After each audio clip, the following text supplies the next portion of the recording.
Welcome to Truth Report, the show that pulls back the curtain on power and exposes the hidden truths that shape our lives. I'm Alex Truth. And I'm Maya Clarity. Tonight, we delve into a scientific discovery that, on the surface, seems confined to the laboratory.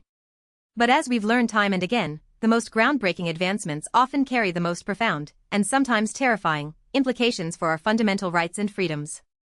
We're talking about a new development in optics that promises unprecedented control over light itself. A technical achievement, yes, but one that raises immediate red flags about surveillance, manipulation, and the very definition of privacy in an increasingly transparent world. This isn't about tomorrow's gadgets, it's about the foundational science that could underpin the next generation of control mechanisms, developed behind closed doors, far from public scrutiny. We're asking, who benefits from such power, and who ultimately pays the price? Join us as we shine a light on the shadows, uncovering the potential abuses of even the most abstract scientific breakthroughs, and demanding accountability before it's too late. Tonight, our investigation begins with a highly technical paper, recently announced on the AR14 preprint server, signaling a scientific breakthrough that could quietly reshape our understanding of what's possible in fields ranging from microscopy to material science.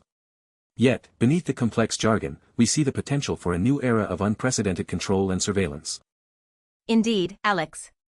The paper, identified as AR14, 2602.23476, details research into achieving ultra-high continuous wave intensities in high-NA optical cavities by successfully suppressing a phenomenon known as parametric oscillatory instability, or PI. It sounds like pure physics, but the implications for rights are immense and demand our immediate attention. Let's break that down, Maya. Ultra-high continuous wave intensities means incredibly powerful, stable beams of light. We're talking over 300 gigawatts per square centimeter, a staggering concentration of energy. This isn't a pulse laser, it's a constant, focused beam. And high-NA optical cavities refer to highly efficient light-trapping systems, essentially microscopic arenas where light can be contained and intensified to extreme levels. The key here is the stability and intensity they've achieved, far surpassing previous limitations where mere vibrations, the parametric oscillatory instability, would scatter light and limit power. This suppression of PI is the game changer.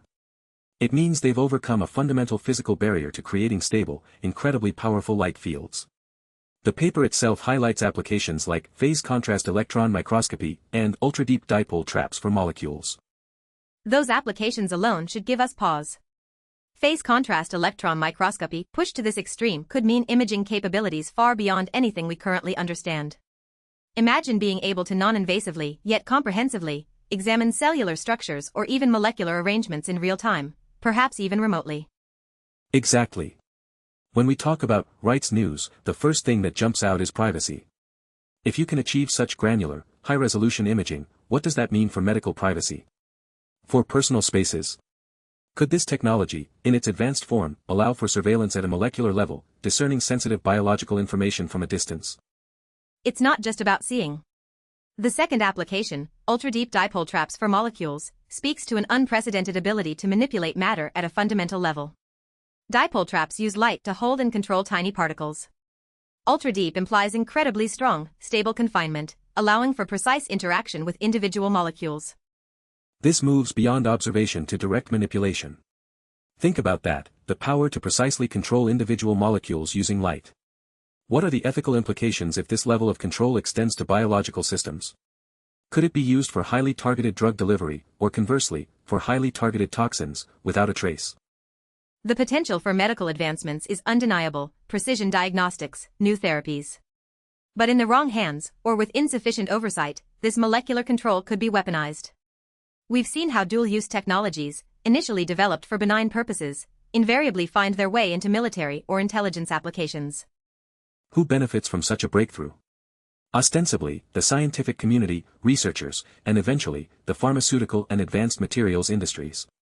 But the immense power and precision described immediately flags interest from state actors, military research divisions, and intelligence agencies, all seeking an edge in control and observation. The losers, potentially, are individuals. We could be looking at a future where our most private biological information is exposed, where our very molecular integrity could be subtly influenced or targeted, all without our knowledge or consent. This is a profound erosion of bodily autonomy and privacy rights. And the lack of transparency surrounding the funding and potential off-label applications of such foundational research is a major concern. This paper is on AR14, an open-access repository, which is a positive, but the subsequent development, the classified research, that's where the public loses sight and control. This innovation isn't just about making things better, it's about making things possible that were once science fiction. The leap from tabletop Fabry-Perot cavity to widespread application is massive, but the groundwork for powerful new forms of surveillance, manipulation, and even unseen weaponry has been laid. This is how power structures consolidate their grip.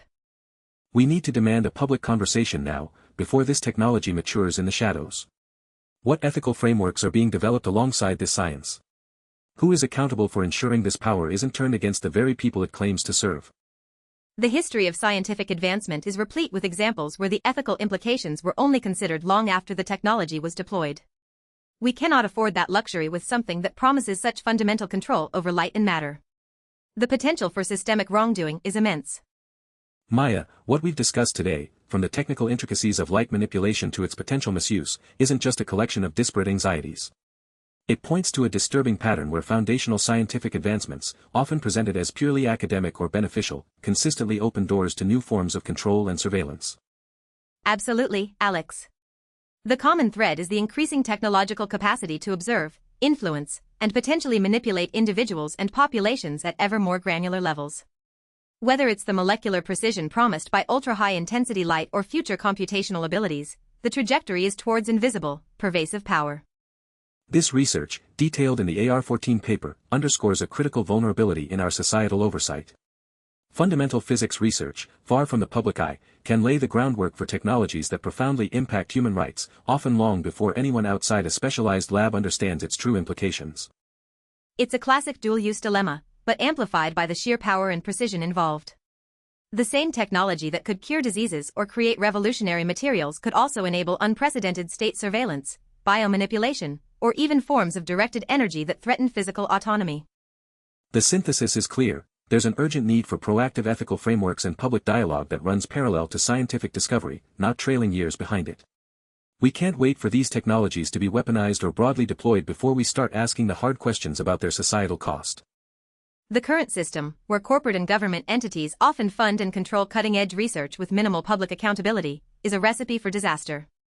Our rights are being silently eroded by advancements we don't even know exist until they are already integrated into systems of power. The insights we've uncovered today paint a stark picture. The future of our rights hinges on our vigilance over scientific progress, even in its most abstract forms. We cannot afford to be passive observers. We must demand transparency from research institutions, accountability from those who fund these advancements, and robust ethical oversight that anticipates potential misuse before it becomes reality.